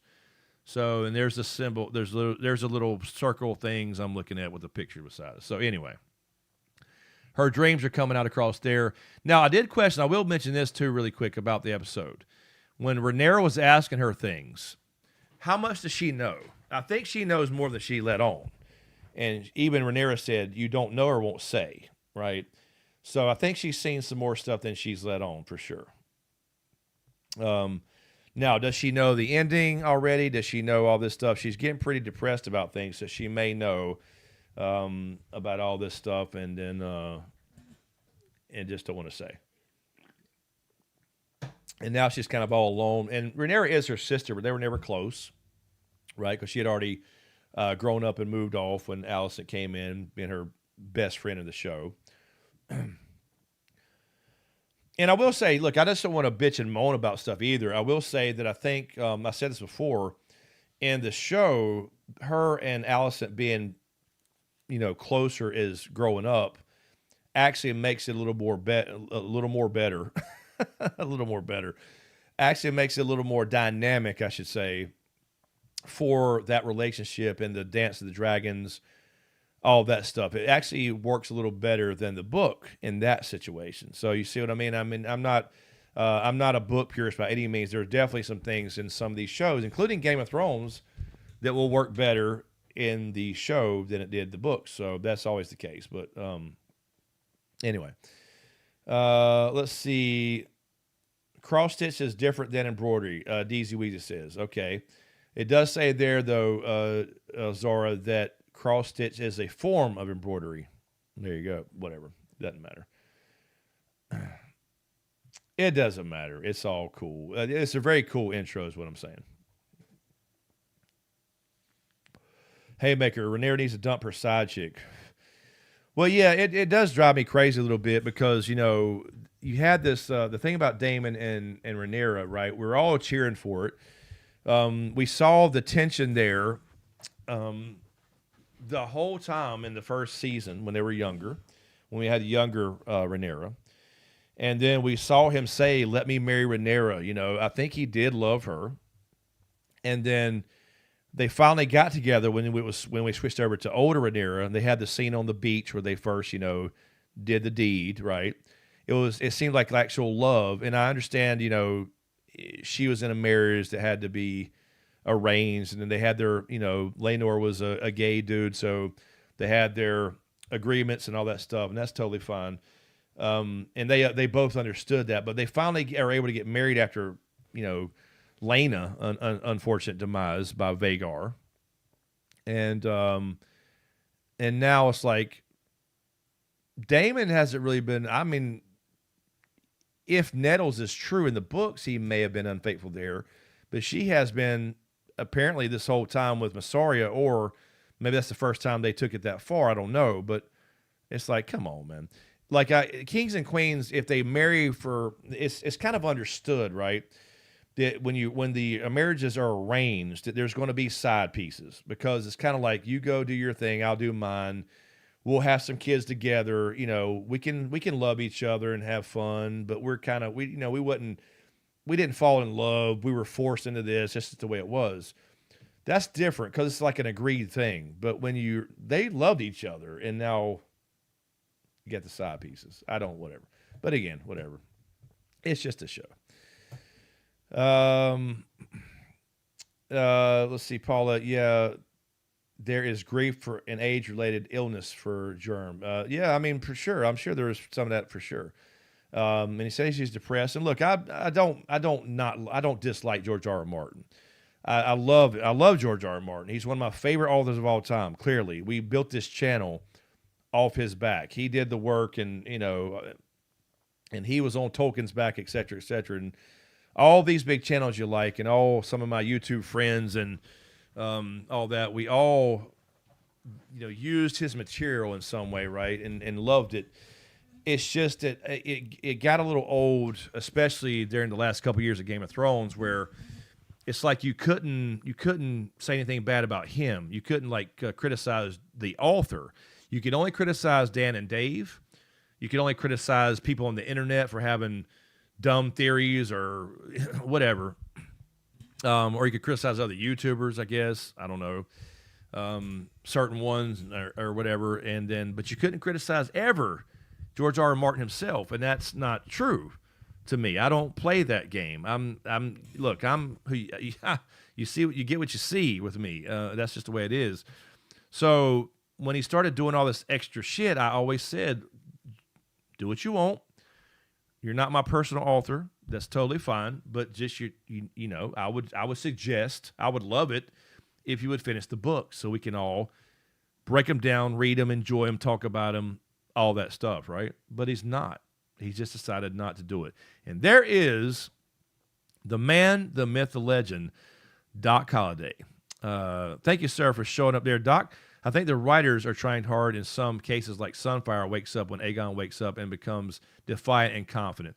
No, I agree. I think that's their idea, Doc. I think you're correct. I think the idea was that Aegon woke up in the sense of kind of like coming into his own. He actually did something fairly honorable, even though it was stupid. You know, he's going to instantly die. You know, 2 people versus 1,000. So yeah, I agree. He did kind of wake up and took that horrible thing to happen to him. And Laris, to be honest, and the Clubfoot, the weirdo that sniffs Alicent's feet for, you know, to get off on, you know, who it was a very good character, by the way. Don't get me wrong, a good actor. Excuse me. But yeah, no, I agree. I think that's the idea, right? And then Sunfire, you know, feels him nearby, the connection, the blood bond. I think that's cool how they're exploring the blood bond in this show. Like, you don't have to tell a dragon exactly what to do. It's almost like thinking it, right? Because they're a literal bond. We were laughing about it, me and Jan, because we just watched, what's that fucking movie? Avatar. Shit, I forgot. I'd never seen Avatar. And all these years, I think I told you guys that years ago, I bought the Blu-ray, one of my first Blu-rays. No, not my first. It was when I was going to collect some Blu-rays. I bought Avatar and I never watched it. For whatever reason, I thought it was too political. I wasn't going to watch it. We started watching it the other night. And they kind of took that piece of like the bonding with, I don't know what they're called, the flying things, the big kind of dinosaur looking things, the little mini butterfly dragon things. They got to plug their hair right into they got to literally plug it in. And I thought it was fucking weird. But that's for that bond. It's for kind of the same thing there. But they made it an actual physical connection with the avatar or the actual native person plugging their hair beads into the thing. I thought that was fucking weird. Anyway, you can see they kind of stole that from Ice and Fire. To my knowledge, I could be missing something else, maybe where Germ got it, but this is, I think the Dragon Blood Bond was pretty much originally him, if I'm not mistaken. So, anyway, Tweed Tone. Thank you, sir. Yes, the Dark Lord Sauron. Behold, here, let me show you Sauron. We have a rooster coming up, by the way, named Sauron. Now, look at this. This is my favorite. Hold on. I hope this don't go blank. Let me get that on the Dark Lord. I got the I don't know if I can't really zoom him, but this is that fucking thing is huge. That is my favorite statue ever, and it always will be. So that is the Dark Lord Sauron. Build me an army worthy of Mordor. Sorry, I've been on this. We watched The Hobbit a couple weekends ago, and The Hobbit was it kind of every time I rewatch stuff, it kind of reinvigorates my love for Tolkien and all that kind of stuff as well. Speaking of the headset, there it is. We found the headset right there. Got working. But yeah, so we rewatched The Hobbits, the extended editions. I hadn't seen those in a long time. I rewatched Lord of the Rings a bunch of times. And no, just Tolkien, so it's just fucking great. And y'all know I've been collecting cards. And the Hobbit set comes out this Friday. And I'm crazy about it. And as a Magic the Gathering collector and card collector and comic in general, this is going to be one of my favorite sets alongside, obviously, the original Lord of the Rings. Which, by the way, I have a bunch right here of the original Lord of the Rings trading card game. These will be going up on eBay. This is the original. I have 5,000 of these that I'm going through. These are some of the better ones here. This is the original. So, for example, y'all saw me do a pack opening a while back, some pack opening. We did a collector's box. Let me grab These are some of the main characters. I have some. There is, like, for example, a One Ring. There is a One Ring from the original. There's many versions of this, by the way. So this is the One Ring, the Binding Ring. So anyway, that's the original Magic, not Magic, but Lord of the Rings trading card game. Magic also has a license and did their own back in 2023. Was it 2023? I think 21 maybe. Several years ago. I think it was maybe longer than that. Maybe 21. I'm collecting that whole set, and The Hobbit comes out this Friday. The pre-release is this Friday, I should say.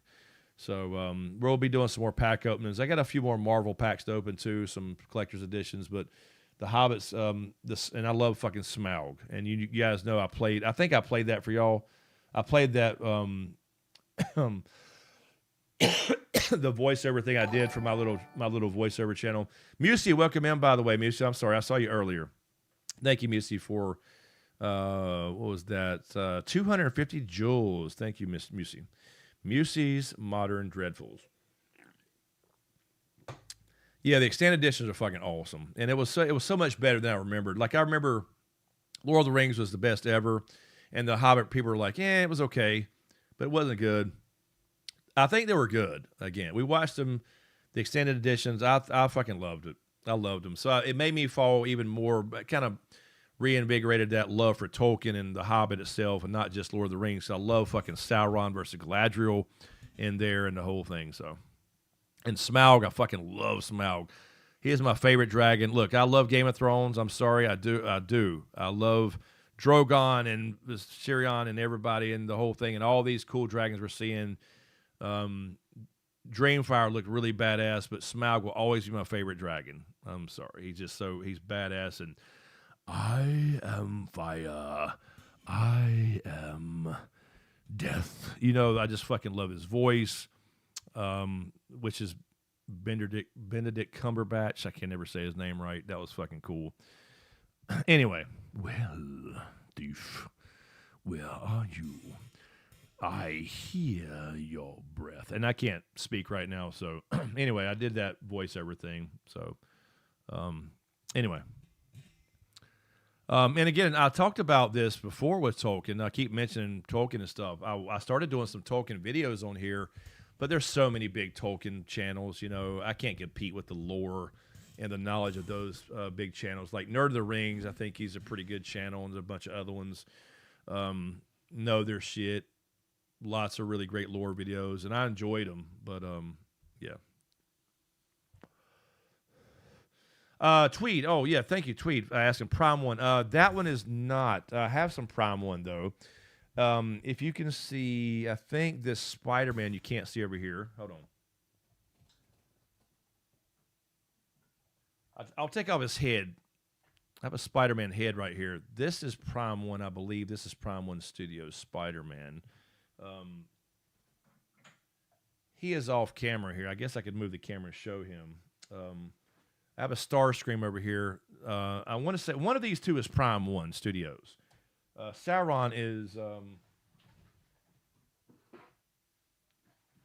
I'll tell you, I'm having a brain fart. Here's Sauron's fucking finger. This comes with the special edition of that statue. This is a huge Sauron ring cut off, that Isildur cut from his finger, and the one ring comes off. Look how big that ring is. So this goes on here, and it's got a magnet in there, whatever. This is from, here you go, Lord of the Rings, the Dark Lord Sauron. Oh, I'm sorry. I'm backwards. It is Prime 1. I'm sorry. I'm backwards. This is Prime 1. The other ones are the other company. Yeah, Prime 1 Studios Sauron. There you go. So that's the bottom of this little bonus thing they got for the base for the finger. So, yes, you are correct. So that sits there as well. And the big finger, the full-size version. But there you go. So that's number... I have... I'm fucking blind here. There's no number on here. Yeah, Prime 1 Studios. I had it backwards. There you go.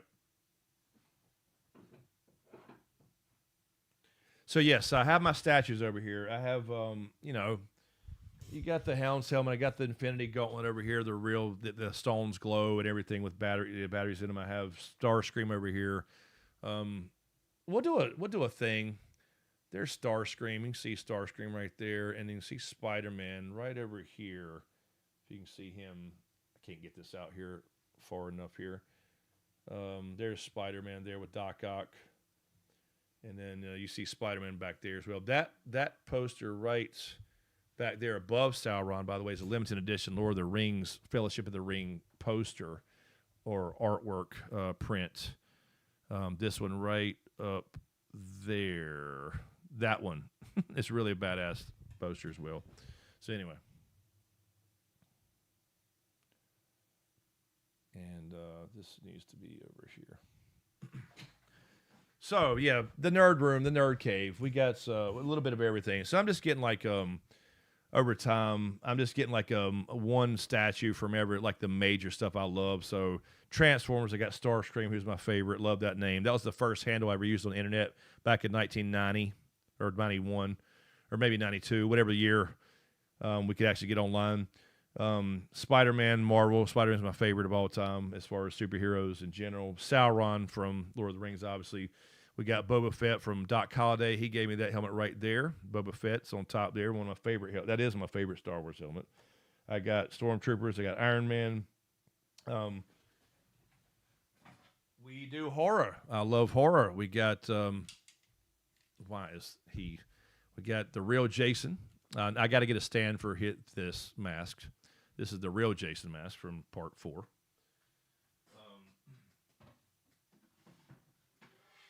We got Marvel. I'll show off a little bit here.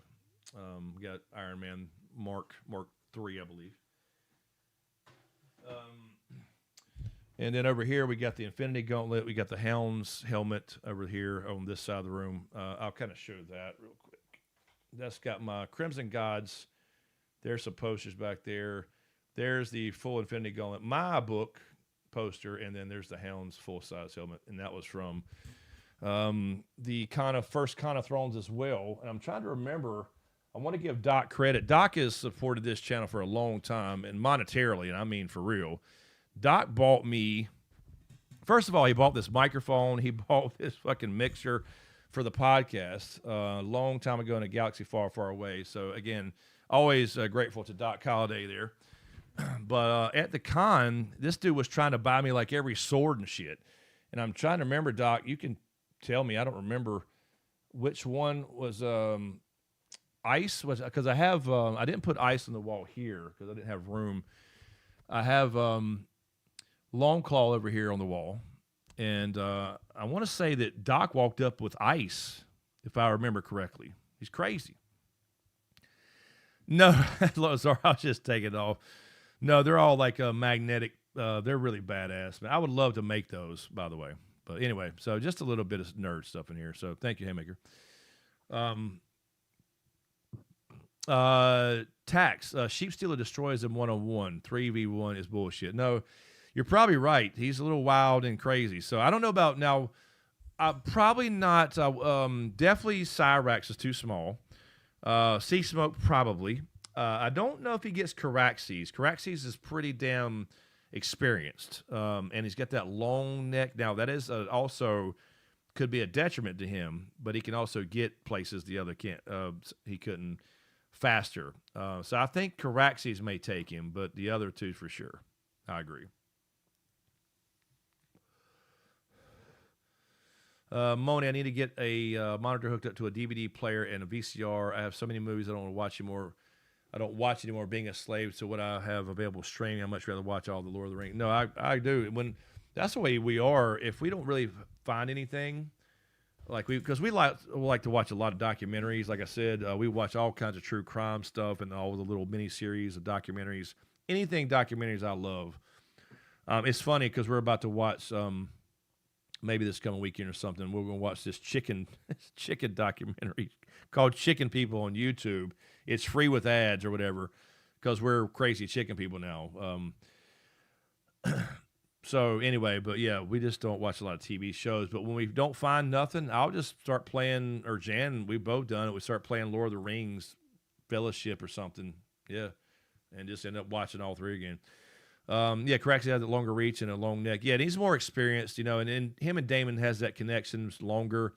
Like they were saying, you know, even if it's Raina or Nettles, they're still fairly new. He doesn't listen to her, so, you know, there's just more of a connection. So I think that would take the cake there. But Aaron, I'm way late, but I just finished. I love the dragon fight. Yeah, we were just talking about that. The 3-on-1. That's exactly what we were just talking about. But yeah. So it was. I did love it, but I also hate it. I can't stand seeing when dragons get hurt. You know, but you can't. As I said before, don't watch this show if you love dragons and characters. I'm just saying. You know, it's just a matter of time. We know that Aegon the Third, called the Dragon's Bane, by the way, Aegon the Younger, which again, that's another thing, by the way, about this show and this episode and this year, this season. I just, where's Aegon the Younger? Where's Viserys? Rhaenyra made it a point to bring Joffrey to King's Landing because he's the heir, the older heir. But where's Aegon the Younger, which will be called in the future Dragon's Bane, for a very good reason, by the way. I will not get into that right now, but he will be called Dragon's Bane. And where is Viserys, his younger brother?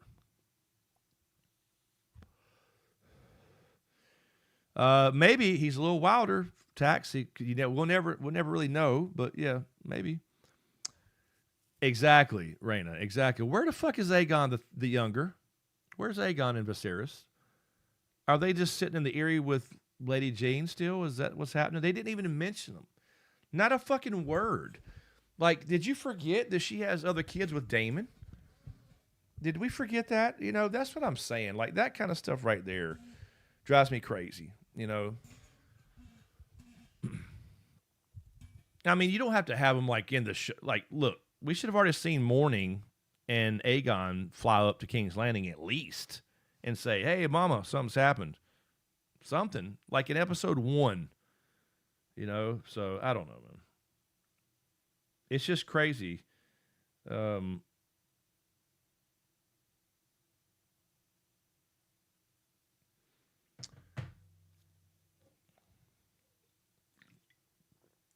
Sorry, Jan, I just saw your text. Just now. That was from like 10:30. So yeah, I don't know. Like, why are we doing this? Wait a minute, Signal. Wait. Did I miss this? Now I could have. Granted, I don't catch everything because I don't really go rewatch these because I don't really do a breakdown video anymore. So did they mention they made it to Pentos? Did they actually mention that? Because I know that's what they're supposed to do, but I don't think they mentioned that. I haven't seen anything about it at all. Am I missing that? I could be. I could very well be missing that. There's no doubt about it. Sydney, they were selling to Pentos in the season 2 finale. Were they? We talked about this in episode 1.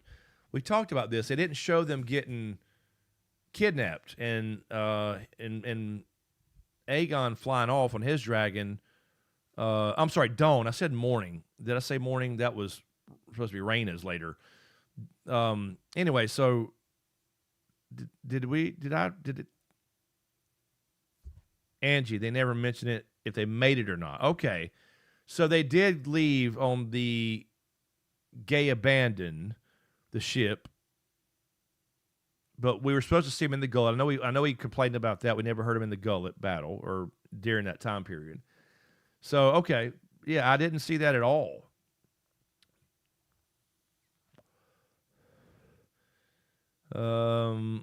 Okay, so Kate, there you go, Kate, Trillium. So everybody, okay. So you guys, yeah, no idea. Yeah, I'm sorry. Yeah, I'm sorry, Sydney. Stormcloud. I keep saying Morning. I meant Stormcloud. Morning would be Raina's dragons. That's what I was just saying. So Stormcloud. See, that's what I mean. Why? Okay, if they did that, which is fine, have it off screen. At least mention it. But let's. Was this something in passing that I just missed where they said they made it? I don't remember. Did they say they made it? 'Cause that's what I mean. Like, kind of important. Just saying. It might come in to be important later.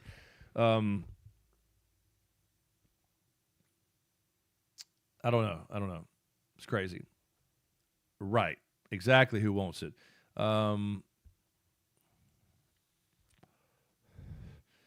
Miss Paula, what? I'm most certainly giving us the finger. Me? I'm giving you the finger? Is the way I'm holding this little vape thing? Hey, look, y'all, I stopped smoking a year ago. Still proud of myself, so I do puff on these when I'm talking. But yeah, I don't know. Aegon, kind of important.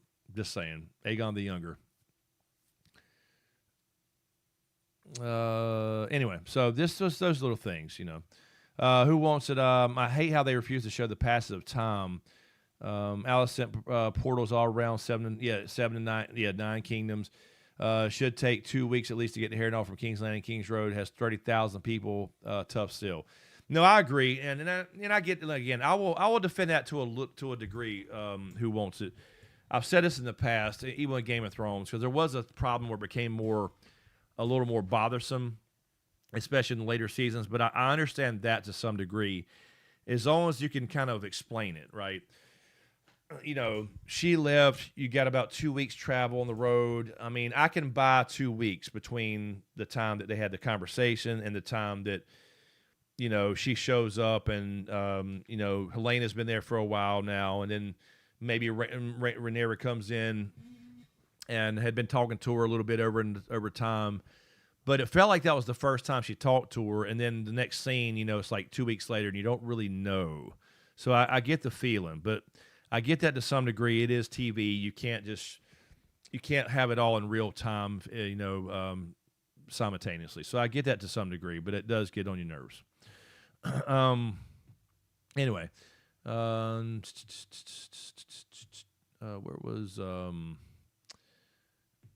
yeah, Haymaker. I don't remember them explaining Talon coming back either. I guess he just washed up to shore and kind of made his way, took his armor off somehow underwater, got out, and yeah, they didn't really explain that either.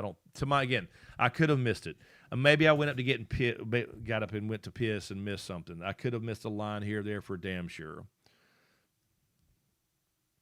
Yeah, there you go, Julia. Everybody has access to Littlefinger's teleport. It is known. Exactly. It is known. Now, that's something we hadn't heard in a while. That was something we always talked about on the old live streams from Game of Thrones. But anyway, again, just to kind of wrap the show up for this week. Again, I don't want to be the one bitching about everything. It is a fantasy show. I do enjoy it overall. I just think this has gotten worse, and I think I completely understand George R. R. Martin. You know, the butterfly effect. We talked about that. So, as much as I will complain about George R. R. Martin sometimes, as far as some of his decisions and whatever, again, that's just your standard complaints because I love the stuff that he writes. But I have problems with some of it too, just like people complained about stuff in my book. I read the reviews.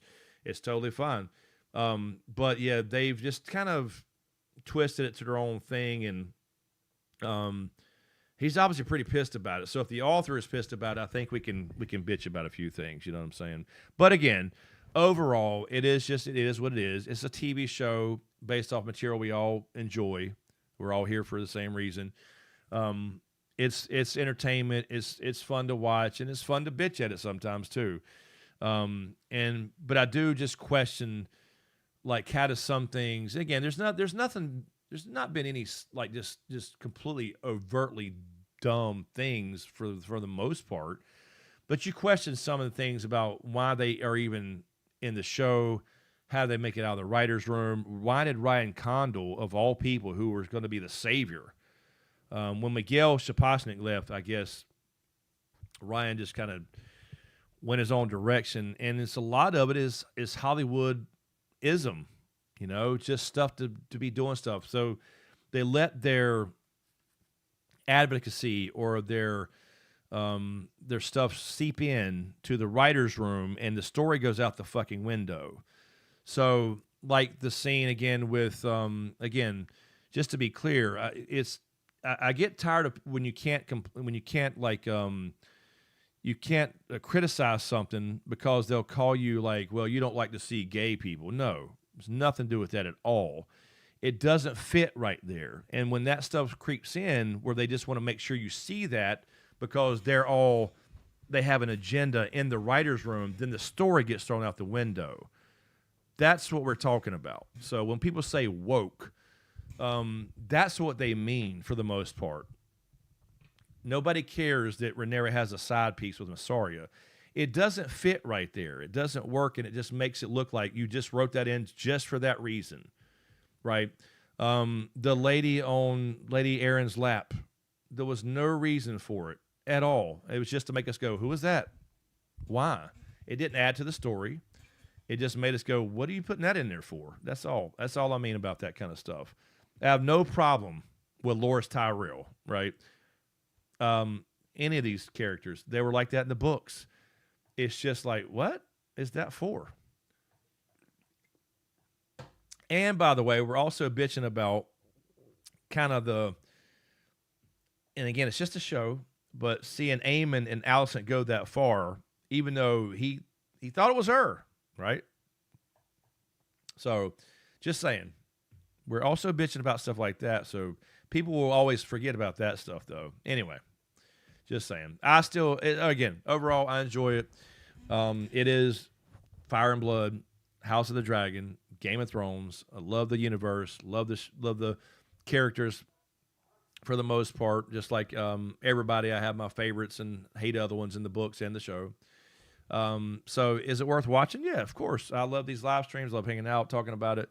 But I'm not going to be, one of those dudes who goes, oh, it's just so fucking great, man. House of the Dragon's back, and it's just awesome. I love dragons and dragon battles, and I'm not going to do that and not mention the things that are just kind of dumb, Because, look, I fucking made mistakes in my own book. I wrote a book. I made mistakes. I had a couple probably weird threads in there that didn't work or kind of were dead ends or really didn't serve a real purpose. I got to take the criticism. So, but I will say, overall, it's pretty good. This particular one, again, loved Aegon, dumb written scene. Love the scene, though. And then Larys, got to be honest, last week I liked Larys better than I did for sure. He actually gave sound advice and was real with somebody. For the first time in his life, he told the truth. It's making me realize more that, it's not just as black and white, like blacks versus greens. And we know Rhaenyra is the rightful heir by choice, by rights, by her father. And we know Alicent with her bullshit, deathbed thing, confession. But now that you see his perspective a little bit, right, you kind of rethink that. Even though you hate Kristen Cole, Aegon was kind of thrown into this situation, right? So it wasn't him just like, hey, I want the throne. He didn't want it at all. This was Otto. And then it became Alicent, right? And forcing him into this. So when you start thinking about that and they kind of start growing up and whatever, okay, well, he's now the king. He liked the glory, or not the glory, but the attention, I should say, and the power. But also Rhaenyra is going to start liking that power and using that too. So that's what I mean. That's the whole point. Zara, yes, my book was perfect. Absolutely. The Crimson Gods should have won awards. It already been a TV show, damn it. At least a miniseries on Netflix. I'm telling you. Hey, listen, it would make a fucking great miniseries. One season miniseries, whatever. It would be fucking awesome. Or a movie. I'll take a movie. So let's get that done. If anybody knows anybody, let's get Netflix or Prime involved to buy the Crimson Gods. This would make an outstanding movie / miniseries, little 1 season, 8 episode TV show, maybe 2 seasons. Anyway. Maybe Musia, maybe we're getting part 2 of the Crimson God, she's asking. Yeah, I mean, I don't know. I've talked about this a little bit. I haven't written in a while. I get in moods where I think about it for sure, and I have ideas. I did actually start writing, and I started writing some prequel stuff too. So if you read the first book, if you read this book, when I say I want 13 short story prequels, what I mean. Well, you'll know exactly what I mean when you read this. But I can't say more than that. But I did start writing that stuff. But again, you know what, Signal, I thought about that too. And it would be kind of cool. Look, I don't really like AI overall. I think it's got its place. And I don't like the idea of it replacing artists, but I do get that. Look, there's some cool things you can do with it for sure. Don't get me wrong. It's a possibility. There you go. Haymaker, the Crimson Gods 2, the search for more money. Yeah, we didn't have any money. We lost a lot of money. I spent way too much getting that book right. And I lost a lot of money. So yeah, how about the search for profit? The search for breaking even. So anyway, all righty. Well, I think we've covered everything that I can think of. We've bitched enough, we've moaned enough. We said what parts we liked. The dragon fights was cool, except seeing them get hurt. But you can't have both. You got to have both, right? Like the Aegon stuff. I like Cole's head. With Rowdy Roddy there with Cole's head on the spike. That was cool.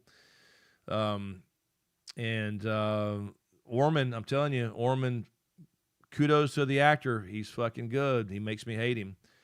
I like Darren, by the way. I like when Darren actually has a chance to talk with Gwaine. I like those conversations. That's the thing I want to mention to give it some kudos.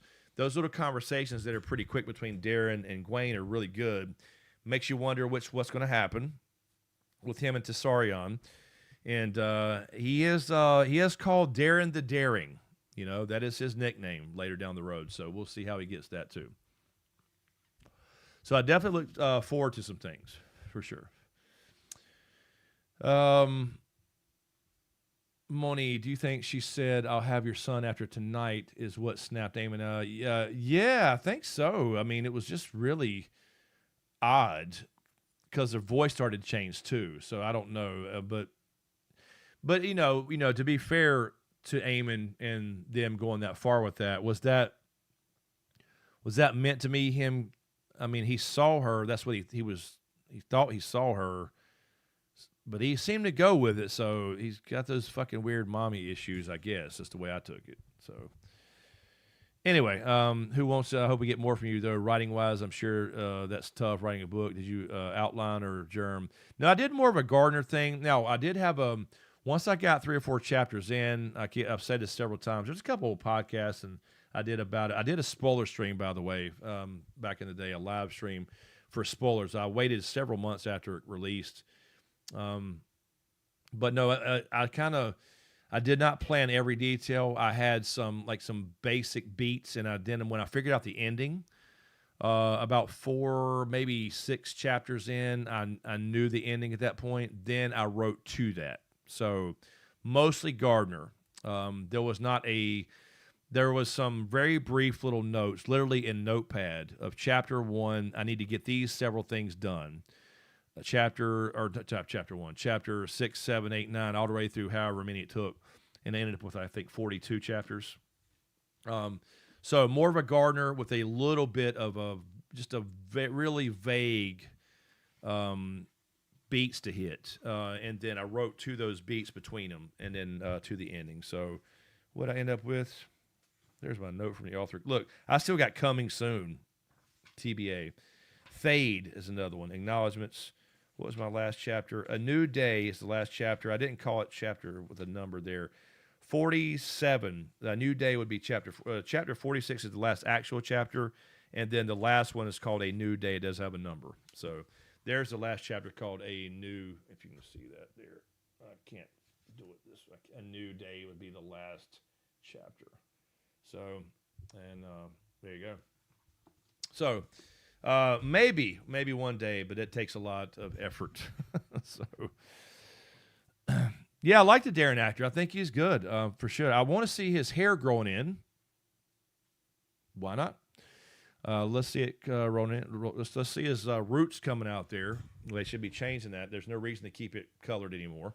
He's been declared now, and Rhaenyra already knows about it. So, anyway, yeah, Paul, I may do a little tour in here. This is a much smaller room than I was in before, but it's got the same stuff jammed in here. I'm also setting up an area out there where I have the loft where I'm doing my cards and comics and stuff. So that's not done yet. I'm still working on that, so I'm not sure exactly.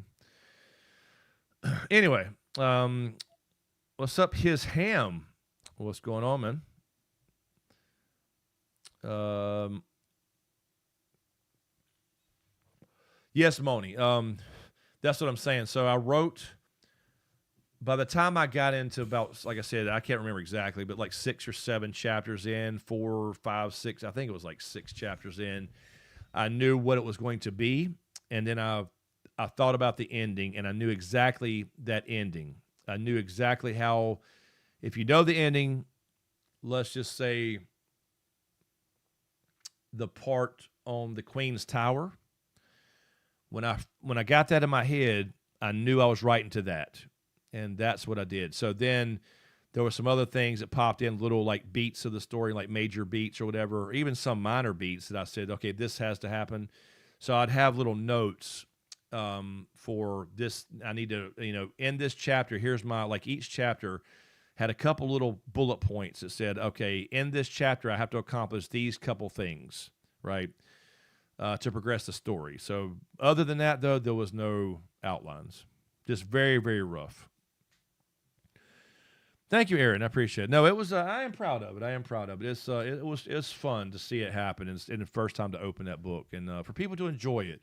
I was really surprised, honestly, that Amazon's got like 4.9 stars or 4.8 or something like that on Amazon reviews, like 150 reviews or something like that. I could be wrong.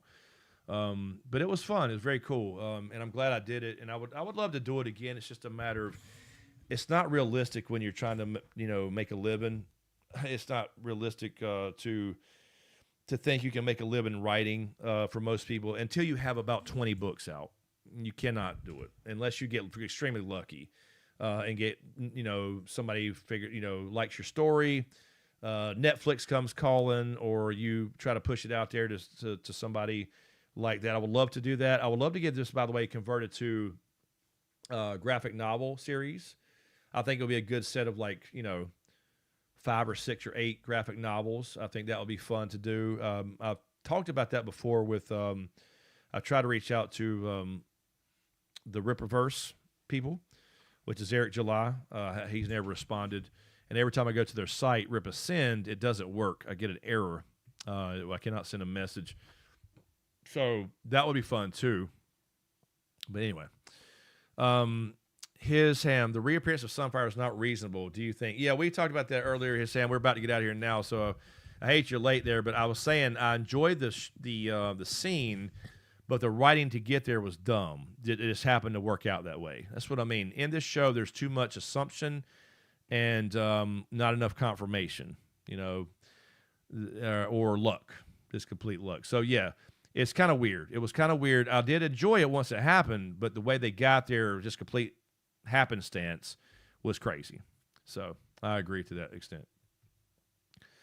Paula, apologies for the comment being confusing. The chat for me seems to be ahead of you, Chris. My comments seem disjointed. No, you're fine, Paula. No, they seem a little delayed for sure, but that's okay. That's no problem. That sometimes it's internet or whatever. That's totally fine.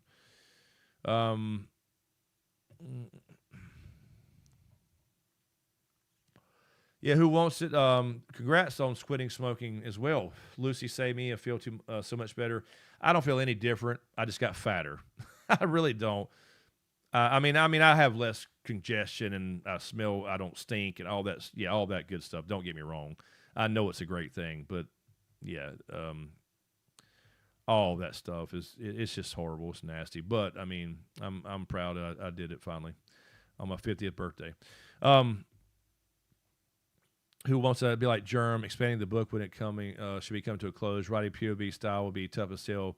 You had to have the notes. So, yeah, no, you have a little bit of both. You do. And here's the other thing really quick. I'm glad you mentioned about Wins a Winner. We were talking about that earlier. I saw a little interview with somebody. I don't even remember who it was. It was 2 people I'd never seen before talking about a girl was interviewing some gentleman. I'm not sure who he was, but he said he knew something was wrong when he read A Dance with Dragons, and he was still introducing more characters like Aegon or Fagon, more contenders and things like that. That's a red flag that something's wrong with the writing or with the where he wrote himself to a corner. Because he's still introducing more people instead of wrapping things up. He should be already on the downs, going downhill with kind of eliminating people, getting people back together, right? And they're still not even, Dany's still out in the narrow sea. Jon's still dead, laying in the snow. They're not even close. And Tyrion's in a disease-infested town outside of the city of Marine. So have still not met Dany. Anyway. All right. Heads up. Thank you for the happy poop, Lord Kev. There he is. I didn't even see it here, man. Thank you, sir. Appreciate your gifts there. His ham and the rhythm of this episode is so high at the start of the season and was so slow and suddenly became so fast. Yeah, there's really a lot of issues. We were talking about this earlier, and I hope you can go back and rewatch everything. We talked about a lot of this stuff, and we bitched him on a little bit, and we talked about some of the good things, but it's just been a little bit weird. It's been a little weird, and my biggest issue right now is Massaria, and Rhaenyra. The whole thing's getting old. This whole between pulling Daemon, trying to pull like this. They addressed it this episode, but then they just instead of talking about it and her doing something about it, they just had to make him screw, I guess, or so. That it's just weird stuff they're doing. So anyway, I know we got to get out of here. It's 12:30, so about that normal time we get out of here. Normally on Sundays, I know people have to work tomorrow and all that. So anyway, thank you guys so much for stopping by. I apologize for the again for not being able to stream last night after the show, but Spider-Man, by the way, if you like Marvel, you'll love fucking Spider-Man. It's great, really good one, yeah, really good Marvel movie there. Some of those have been questionable, but this one certainly brought Marvel back in a good spot for. We'll see how Doomsday goes here in December, but Spider-Man's really good. So we will definitely be back unless, again, assuming everything goes okay, we'll be back for the last episode of season 3. There will be one more season in about, I guess, 2 years. I don't know how quick they're going to do this, but anyway, so we'll be back for that. Let's see, tomorrow. No, I'm sorry. It's supposed to be tonight on Twitch. So Thursday will be on Twitch as usual. Wednesday, tomorrow night. I'm not sure. We normally do like a podcast on here. Maybe I'll do that card opening. We'll see. It's just hard for me to do stuff during the week. But anyway, we could open some cards, a few cards or something. I got a few Pokemons. I don't really collect a lot of Pokemon stuff, but I need to open a few packs. And then I have a few of the Marvel Collector set, just a few packs left. So nothing major. I don't have and then The Hobbit comes out Friday. So after that, hopefully I can do some card openings, maybe that next weekend or something. But we'll definitely be back Sunday on here on YouTube, Twitch, and for some reason we had an error tonight on TikTok. So for House of the Dragon, season 3, episode 8, the season finale. It's already crazy. We're already that fast. It's been 8 weeks already. Who once always thought panhandling was when people would run up and clean your windows before asking and ask for money. Good night. Yeah, but well, I mean, it's kind of, sort of. Yes, thank you, Ms. Zara. Thank you guys for hanging out. Appreciate it. Y'all have a good one. Look, there's Cap in the house. Good night to you as well. Let's start some awesome music for y'all to get out of here. Feel free to hang out and chat it up if you want.